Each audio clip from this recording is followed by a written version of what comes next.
أعوذ بالله من الشيطان الرجيم بسم الله الرحمن الرحيم قل يا أيها الكافرون لا أعبد ما تعبدون ولا أنتم عابدون ما أعبد ولا أنا عابد ما عبدتم ولا أنتم عابدون ما أعبد لكم دينكم ولي دين صدق اللہ العظیم۔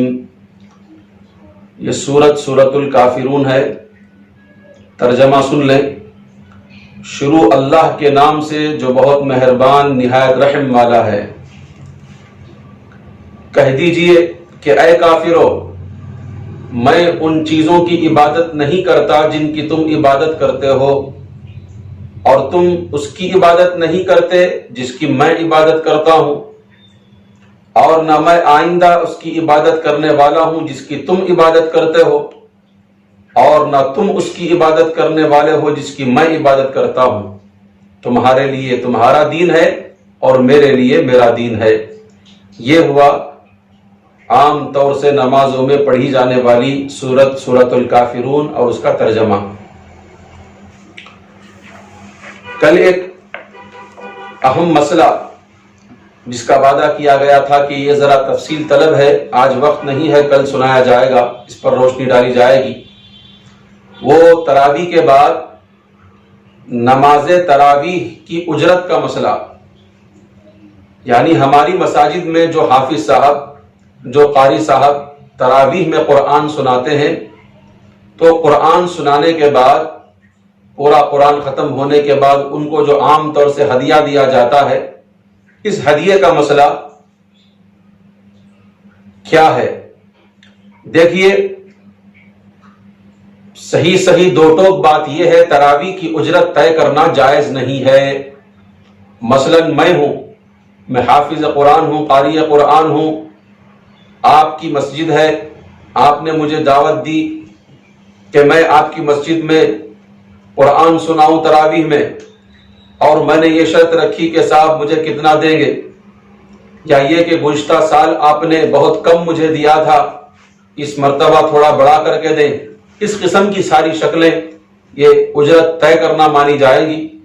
تو لہذا اس قسم کی اجرت طے کرنا یہ جو ہے جائز نہیں ہے۔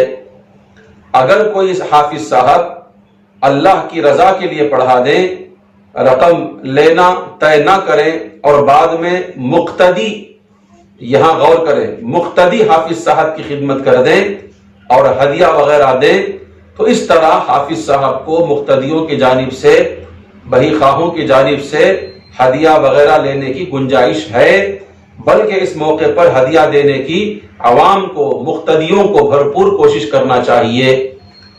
یہ ہے تراویح کی اجرت کا مسئلہ۔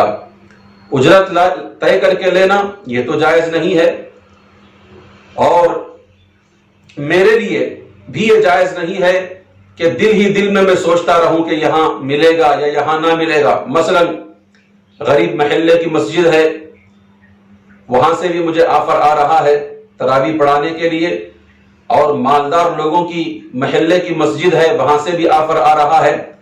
اب میرے اوپر ڈیپینڈ کرتا ہے کہ میں کس نیت سے کس مسجد کا انتخاب کروں۔ اگر اس نیت سے کہ یہاں کے لوگ غریب ہیں، یہ کیا میری جو ہے مدد کریں گے، میرا تعاون کریں گے، یہ سوچ کر میں اس مسجد کو چھوڑتا ہوں اور دوسری مسجد کا، مالدار لوگوں کی مسجد کا میں انتخاب کرتا ہوں، تو یہ میرے لیے ٹھیک نہیں ہے۔ مجھے ہمیشہ اللہ کے قرآن کو سنانے کی، بندوں کو، اس لیے کہ ہر آدمی، ہر حافظ قرآن اللہ ہی کے لیے قرآن پڑھتا ہے، لیکن بعض مرتبہ یہ سننے میں آتا ہے کہ فلاں نے اس طرح کا کام کیا ہے، تو اس لیے تفصیل سمجھ جائیں، اجرت طے کرنا یہ جائز نہیں ہے۔ باقی یہ میرے دل کا معاملہ، میرے اخلاص کا معاملہ ہے کہ میرا دل کیا کہہ رہا ہے اجرت کے بارے میں۔ حافظ صاحب کو تو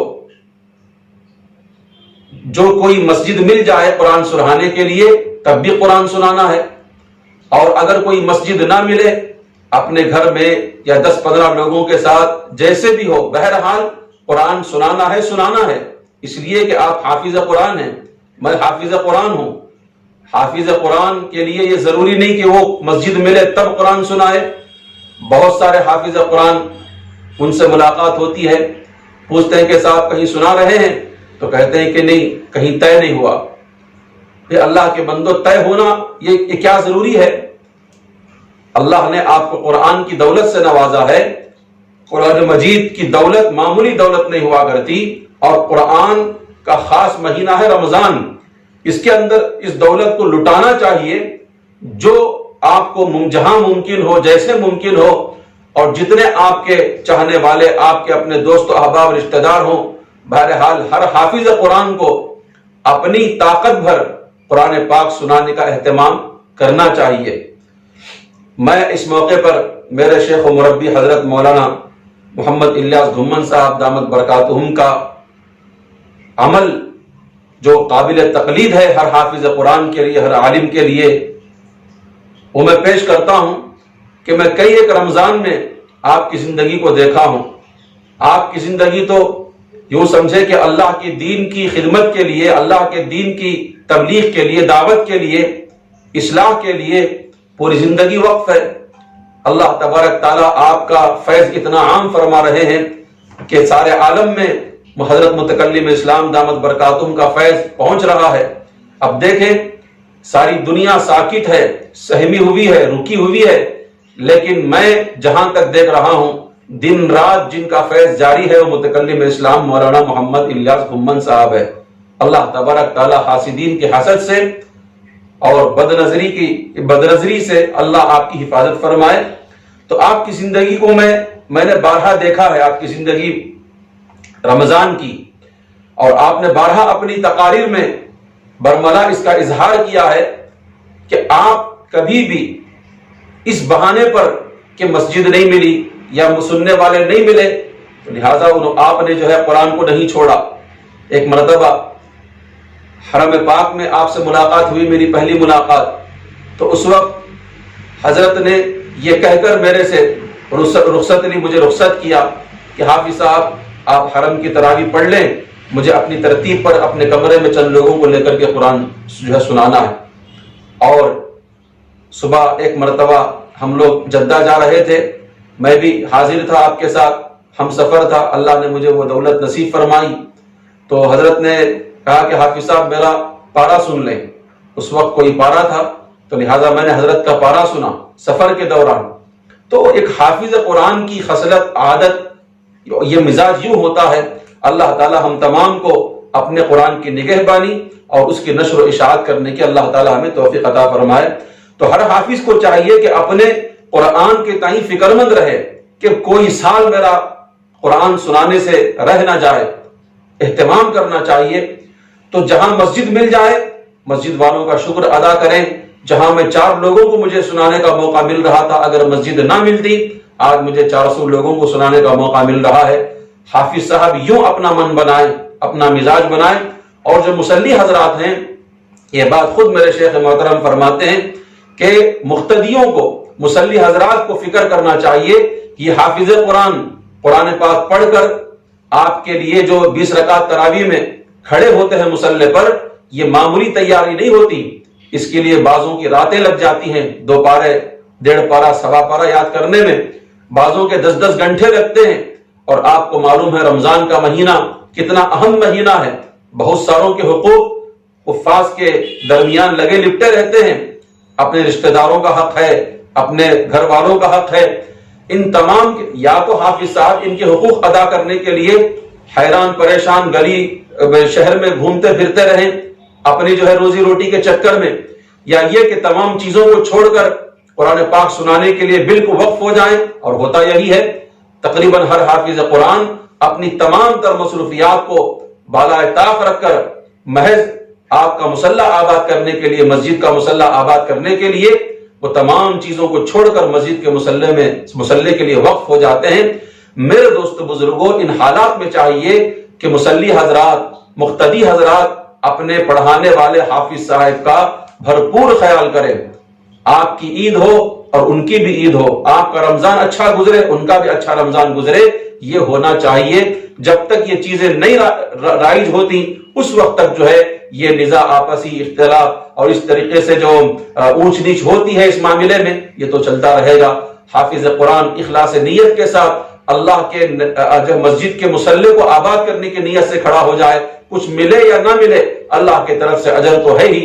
اور میں چلتے چلتے یہ بات عرض کر دوں کہ اگر کوئی حافظ قرآن محض اللہ کے لیے قرآن کی خدمت کو اپنی زندگی کا نصب العین بنا لے، اللہ کی قسم اللہ کبھی اسے ضائع نہیں فرمائیں گے۔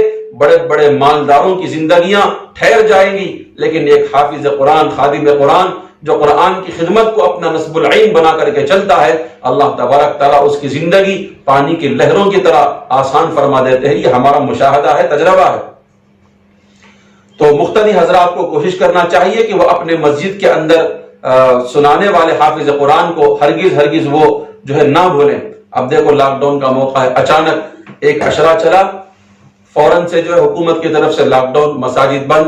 جو حفاظ طے تھے مساجد میں قرآن سنانے کے لیے، ان کو یہ کہہ کر کے بھیج دیا گیا کہ امام صاحب، حافظ صاحب آپ اپنا نظام بنا لیں، مسجدیں بند ہو چکی ہیں۔ اب پتہ چلتا ہے مساجد کے ذمہ داروں کا کہ وہ اپنے حافظ قرآن کے تئیں کتنے مخلص ہیں۔ اکثر و بیشتر ذمہ داران مساجد مصلیوں سے جیسے بھی جبران ہو یا ایسے ہی وصول کرتے ہیں کہ بھی حافظ صاحب کا چندہ، حافظ صاحب کا چندہ۔ یہ ہرگز اس کی اجازت نہیں ہے۔ مسجد کی رقم میں سے، مسجد کے چندے میں سے آپ حافظ قرآن کو اجرت دیں، علماء نے اس کی اجازت نہیں دی ہے۔ یہ ہر مقتدی کو اپنے طور پر کوشش کرنا چاہیے، یا آخری درجے میں، مجبوری کے درجے میں کمیٹی والے ذہن بنا سکتے ہیں یا وہ فکر کر سکتے ہیں کسی طریقے سے، تو یہ ہونا چاہیے۔ اب دیکھو لاک ڈاؤن کے بعد حفاظ تو اپنے اپنے گھروں کو چلے گئے، لیکن ان کے آئندہ مسائل کیسے حل ہوں گے یہ سوچنا چاہیے۔ ہر عام آدمی کو، ہر مقتدی کو، ہر مصلی کو اپنے مسجد کے مؤذن کی، اپنے مسجد کے امام صاحب کی، اپنے مسجد کے خطیب صاحب کی، میرے دوستو بزرگوں، فکر کرنا چاہیے۔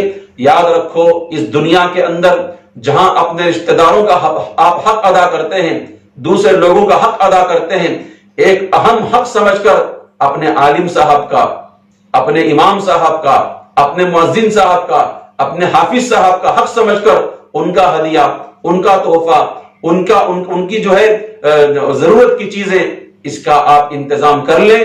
یہ چیز آپ کو دنیا میں بھی فائدہ دینے والی ہے، اور قبر و حشر میں بھی، اور قیامت کے دن بھی فائدہ دینے والی ہے۔ علماء سے محبت، حفاظ کرام سے محبت، اماموں سے محبت یہ معمولی چیز نہیں ہے۔ میں اپیل کرتا ہوں تمام مقتدیوں سے، مصلیوں سے، چلو رمضان کا مہینہ ہے، اپنے علماء سے، اپنے مؤذنوں سے، اپنے حفاظ کرام سے محبت جتاؤ، صرف ہنس کر مسکرا کر سلام کر کے نہیں، حالانکہ یہ بھی محبت ہے۔ ان کی ضروریات کا خیال کرو، وہ ضروریات، آپ ان کی ضروریات کا خیال کریں گے انشاءاللہ العزیز، آپ کا یہ ضروریات کا خیال کرنا آپ کی دنیا اور آخرت، قبر و حشر کے لیے بہت بہت بہت ہی جو ہے فائدہ مند ثابت ہوگا۔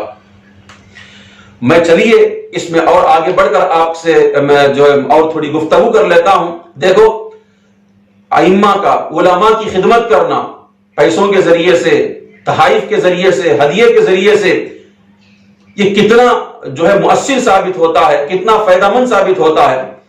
بہت سارے ائمہ حضرات کو میں نے دیکھا ہے، مؤذنوں کو میں نے دیکھا ہے کہ جو مصلی حضرات جس مسجد میں نماز پڑھتے ہیں اور وہاں مؤذنوں کا، امام کا، خطیب صاحب کا، حافظ صاحب کا وہ خیال کرتے ہیں، تو لہذا میں نے بہت سارے ائمہ مؤذنین کو تڑپتے ہوئے سنا، صاحب ان کا تو انتقال ہو گیا، ان صاحب کا انتقال ہو گیا، دل سے دعا نکلتی ہے، کیا آدمی تھا، کتنا ہماری ضروریات کا خیال کرتا تھا۔ امام حضرات، مؤذن حضرات، علماء اپنے آنکھوں سے آنسو نکال کر اس صاحب خیر کے لیے دعا کرتے ہیں اس کے مرنے کے بعد۔ میرے دوستو ایسا وفادار طبقہ علماء کا دنیا میں نہیں ملے گا۔ معلوم ہے مرنے کے بعد لوگ بھلا دیتے ہیں، بیویاں آج عدت میں بیٹھنے کے لیے تیار نہیں ہیں، ایسی بے وفائی کا دور ہے، بچے غم منانے کے لیے تیار نہیں ہیں، ایسی بے وفائی کا دور ہے۔ ایسے موقع پر آپ کے اپنے خون کے رشتہ دار آپ کو بھلا دیں، چہلم کے بعد، چھٹی کے بعد، برسی کے بعد، لیکن ایک وفادار طبقہ ہے جو اپنے وہ اس مصلی کو نہیں بھلاتا جو مصلی ہمیشہ اس سے امام سے محبت کیا کرتا تھا، مؤذن سے محبت کیا کرتا تھا۔ میں قسم کھا کر کے یہ بات کہتا ہوں، مجھے خود بھی اس کا احساس ہے، میں آج بھی میرے ان مصلیوں کو اتنا تہجد میں دعا کرتا ہوں، اپنی انفرادی دعاؤں میں دن جیسے بھی خیال آ جاتا ہے میں پڑھ کر کے بخش دیتا ہوں ان مصلیوں کے لیے، ان میرے چاہنے والوں کے لیے جو دنیا سے چلے گئے۔ میرے دوستو، یہی تو اصل وفاداری ہے، یہی تو اصل دوستی ہے۔ اس لیے میں آپ سے گزارش کرتا ہوں کہ علماء حق سے، مؤذنوں سے، ائمہ سے، مسجد اور مدرسے کے طبقے سے اللہ کے لیے محبت کرنا سیکھو۔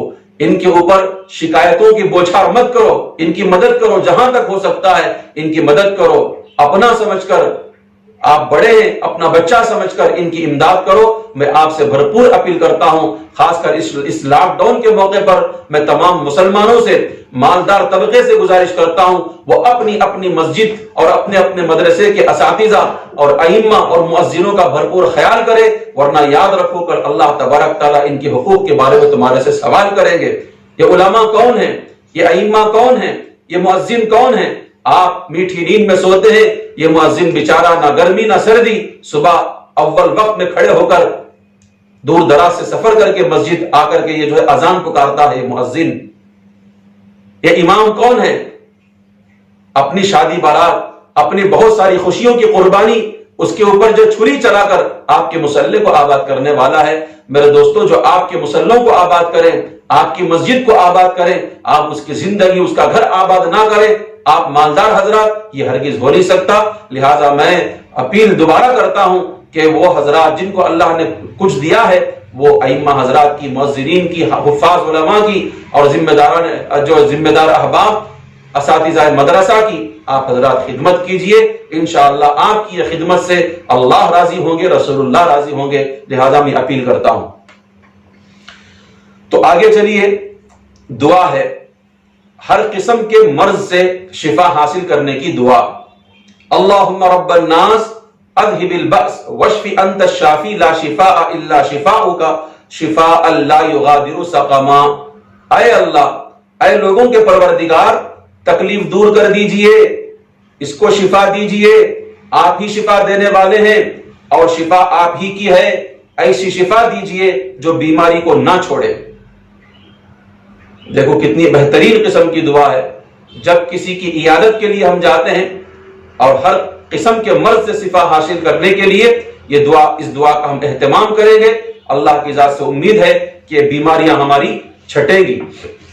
آج بیماروں کو دیکھنے کے لیے بھی بڑے حالات سے کا جو ہے سامنا کرنا پڑتا ہے، تو لہذا جہاں تک ممکن ہو سکے آپ اپنی دعاؤں میں بیماروں کو یاد رکھیں، رشتہ دار ہوں، غیر رشتہ دار ہوں، جو کوئی بھی پورے عالم کے انسانوں، صرف مسلمان نہیں کہتا بلکہ پورے عالم کے انسان جو اس وبائی مرض میں مبتلا ہیں، ان کی شفا یابی کے لیے دعا کیجئے۔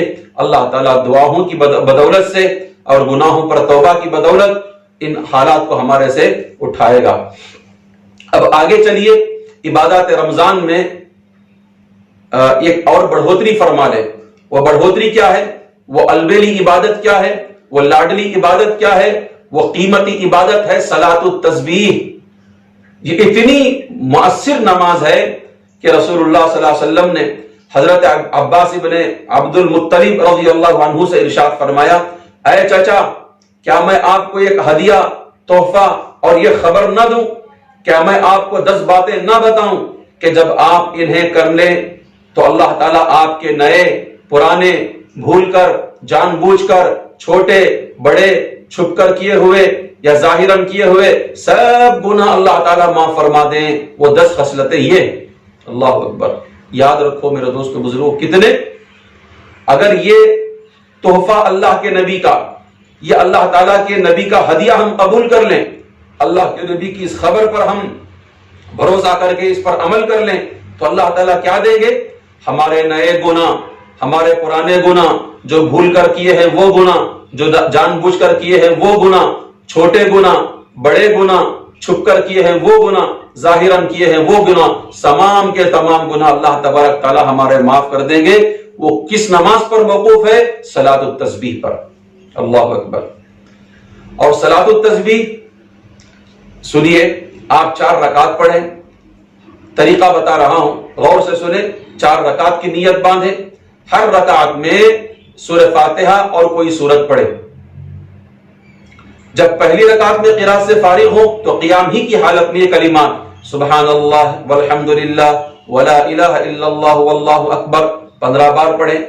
جب رکوع کریں تو رکوع میں 10 بار پڑھیں، پھر رکوع سے سر اٹھائیں تو 10 بار مرتبہ کہیں، پھر سجدے کے لیے جھک جائیں تو سجدے میں 10 مرتبہ کہیں، پھر سجدے سے سر اٹھائیں تو 10 مرتبہ کہیں، پھر سجدہ کریں تو 10 مرتبہ کہیں، پھر سجدے سے سر اٹھائیں تو 10 مرتبہ کہیں، پھر دوسری رکعت کے لیے کھڑے ہو جائیں۔ ہر رکعت میں یہ کل ملا کر 75 مرتبہ یعنی 70 پر 5 یعنی 75 ٹائمز ہوئی۔ آپ 4 رکعت میں ایسا ہی کریں۔ اگر ہر دن پڑھنے کی طاقت ہو تو ہر دن پڑھے، پڑھا جا سکتا ہے، کوئی مسئلہ نہیں ہے۔ اور ایسے موقع پر لاک ڈاؤن گھر میں بیٹھے کیا کرے، گھر میں بیٹھ کر تو یہ پڑھا کرے، کتنی نصیب کی بات ہے۔ تو اگر روزانہ پڑھ سکتے ہیں تو پڑھے، اگر ایسا نہ ہو تو ہر جمعہ کو 1 بار پڑھے، ہر جمعہ کی طاقت نہ ہو تو مہینے میں 1 بار پڑھے، اگر ہر مہینے میں نہ پڑھ سکے تو سال میں 1 بار پڑھے، اگر سال میں بھی نہ پڑھ سکے تو کم از کم عمر میں 1 مرتبہ ضرور پڑھنا چاہیے۔ اتنی تاکید ہے اس کی، اتنی تاکید ہے۔ اتنی تاکید کس وجہ سے ہو رہی ہے؟ اس کے اندر وہ پاور ہے کہ 1 مرتبہ کوئی آدمی کم از کم پڑھ لیتا ہے تو اس کے اتنے قسم کے گناہ معاف ہو جاتے ہیں۔ اب صلاۃ التسبیح سے متعلق مسائل سمجھ جائیں۔ ایک رکن میں تسبیح بھول جائیں، مثلا قیام میں، رکوع میں، قومے میں، جلسے میں، سجدے میں ہمیں پڑھنا تھا 10 مرتبہ، ہم نے نہیں پڑھی تسبیح، تو اس کا بہتر طریقہ یہ ہے کہ ایک بار تسبیح پڑھ کر انگلی کو تھوڑا سا دبا لیں، انگلیاں شمار کرنے کے واسطے کہ کتنی مرتبہ پڑھی۔ لیکن اگر بھول جائیں تو کیا کریں؟ دوسرے رکوع میں یعنی قیام، رکوع، سجدے میں پڑھیں، قومہ یا جلسہ میں نہ پڑھیں۔ قومے میں، جلسے میں بھولی ہوئی تسبیح نہ پڑھیں، بلکہ قیام میں، رکوع میں یا سجدے میں اس میں تسبیحات پڑھ لیں۔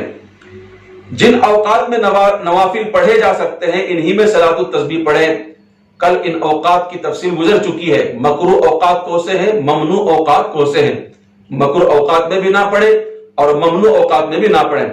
صلاۃ التسبیح کو دیگر نفل نمازوں کی طرح اکیلے اکیلے پڑھنا چاہیے، باجماعت نہیں پڑھنا چاہیے۔ بعض لوگوں کو عبادت کا معنی خولیا ہو جاتا ہے، پتہ نہیں نہ ان کی دلیل ہوتی ہے نہ اس کا جو ہے ثبوت ہوتا ہے، جیسے ہی جو ہے دل کے اندر عبادت کا جوش مارتا ہے تو لہذا وہ لوگ پتہ نہیں اپنے منمانی طریقے سے اس قسم کی عبادتیں شروع کر دیتے ہیں۔ بہت ساری چیزیں انشاءاللہ وقت کبھی ملے گا تو بتاؤں گا۔ تو اسی طریقے سے صلاۃ التسبیح پڑھیں، اکیلے پڑھیں، اس کی جماعت نہیں ہونا چاہیے۔ اب آگے ایک اہم نماز کا تذکرہ ہے، وہ نماز کیا ہے؟ نماز واجب الوتر۔ بہت ساری نمازوں کی طرح یہ نمازیں بھی ہمارے سے چھوٹ جاتی ہیں، اللہ تعالیٰ معاف فرمائے۔ یاد رکھو حضرت عبداللہ بن بریدہ رضی اللہ عنہ اپنے والد رضی اللہ عنہ سے روایت کرتے ہیں، جس کا ترجمہ ہے، میں نے آپ علیہ الصلوۃ والسلام کو فرماتے ہوئے سنا، نماز وتر حق ہے، جس نے وتر نہ پڑھے وہ ہم میں سے نہیں، جس نے وتر نہ پڑھی وہ ہم میں سے نہیں۔ یہ ارشاد 3 مرتبہ فرمایا، فمن لم یوتر فلیس منا، فمن لم یوتر فلیس منا، فمن لم یوتر فلیس منا، جو وتر نہ پڑھے وہ ہم میں سے نہیں۔ اب دیکھو روزانہ عشاء کی نماز کے بعد کتنے لوگ ہیں جو واجب الوتر کو چھوڑ دیتے ہیں، اور وتر کی 1 رکعت نہیں بلکہ 3 رکعت ہیں۔ حضرت عائشہ رضی اللہ عنہا سے مرفوع روایت ہے، ثم اوتر بثلاث لا يفصل فيهن، آپ علیہ الصلوۃ والسلام نے 3 رکعت وتر پڑھے، ان میں سلام سے فصل نہیں کیا، یعنی دوسری رکعت پر سلام نہیں پھیرا۔ بہت سارے لوگ 2 رکعت سلام پھیر کر ایک اکیلی نماز پڑھتے ہیں، لہذا ویسا نہیں کرنا چاہیے۔ تو ہمارے مسلک کی بات ہے اور ہمارے پاس دلیل ہے کہ آپ علیہ الصلوۃ والسلام نے 3 رکعت وتر پڑھی، اس کے اندر 2 رکعت میں سلام نہیں پھیرا بلکہ کنٹینیو 3 رکعت پڑھی۔ اب واجب الوتر یہ واجب ہے، اور واجب الوتر میں دعائے قنوت پڑھنا بھی واجب ہے۔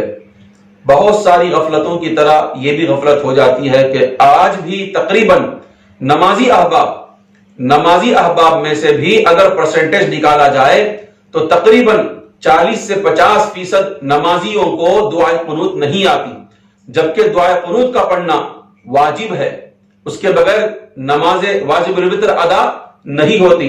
کتب احادیث میں دعائے قنوت کے مختلف الفاظ مروی ہیں۔ ہم جو پڑھتے ہیں وہ دعا قنوت کیا ہے؟ اللہم انا نستعینک ونستغفرک ونؤمن بک ونتوکل علیک ونثنی علیک الخیر ونشکرک ولا نکفرک ونخلع ونترک من یفجرک اللہم ایاک نعبد ولک نصلی ونسجد والیک نسعی ونحفظ ونرجو رحمتک ونخشى عذابک ان عذابک بالکفار ملحق۔ ان سب کا ماحصل اور قدر مشترک یہ الفاظ ہیں جو میں نے آپ کے سامنے پڑھے۔ ان کے علاوہ دیگر الفاظ بھی احادیث میں منقول ہیں، وہ بھی پڑھ سکتے ہیں۔ دعائے قنوت رکوع سے پہلے، وتر میں قنوت کا عمل تیسری رکعت میں رکوع سے پہلے اور سال بھر کا معمول ہے۔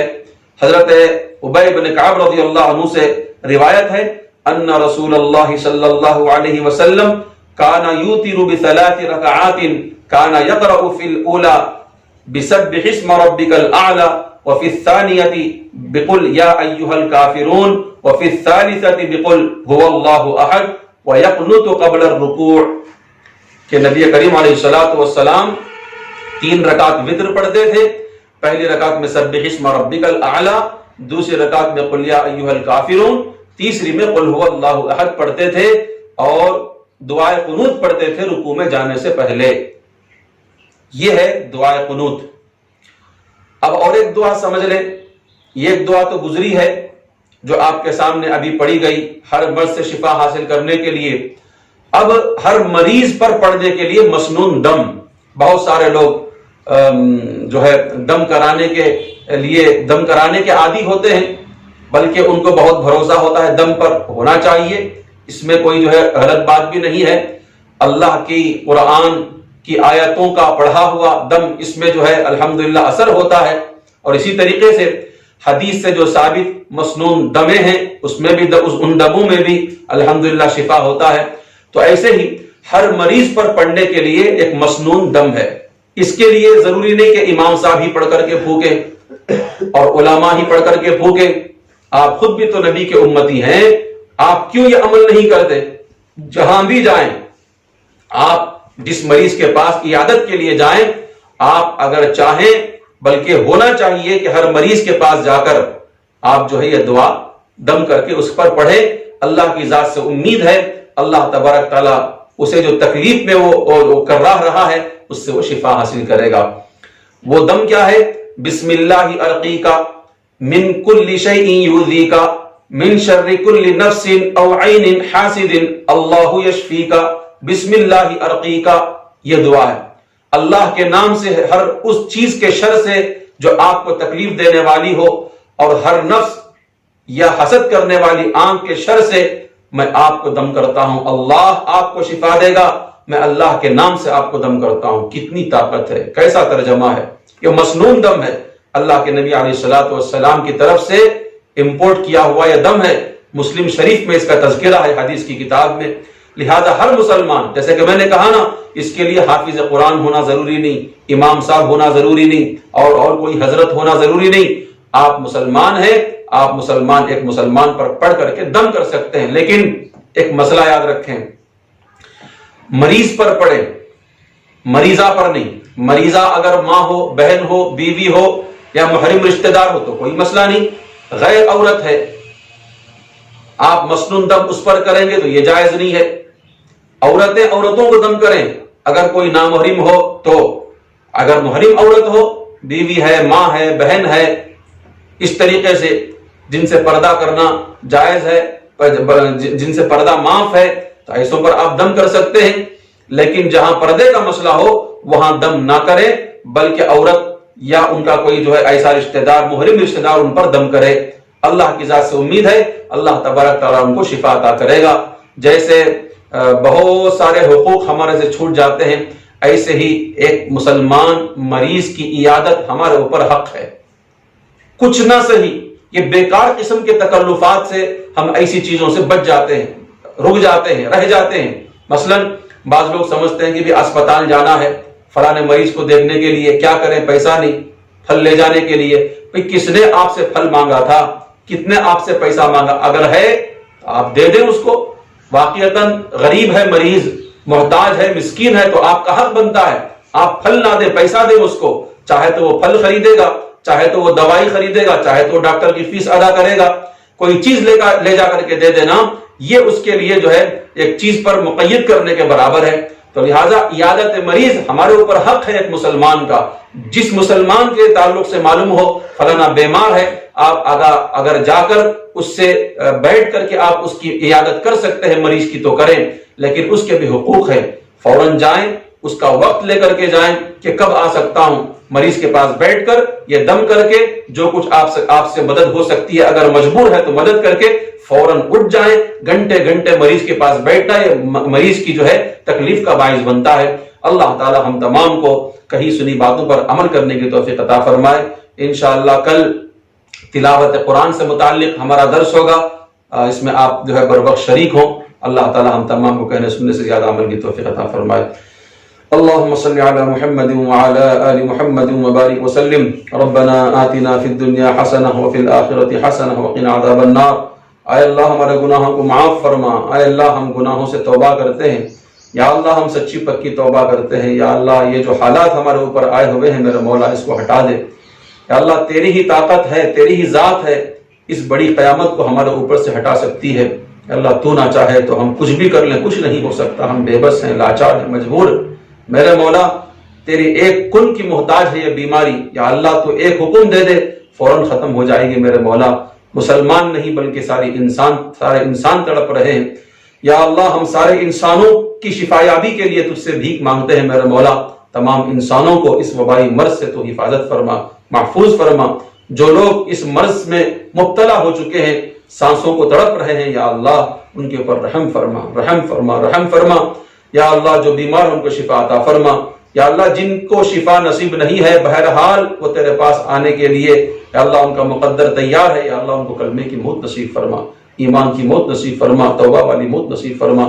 یا اللہ جو ہمارے احباب دعاؤں کی درخواست کرتے ہیں تمام کے جائز مقاصد کو پورا فرما. وصلی اللہ تعالی وسلم علی خیر خلق محمد.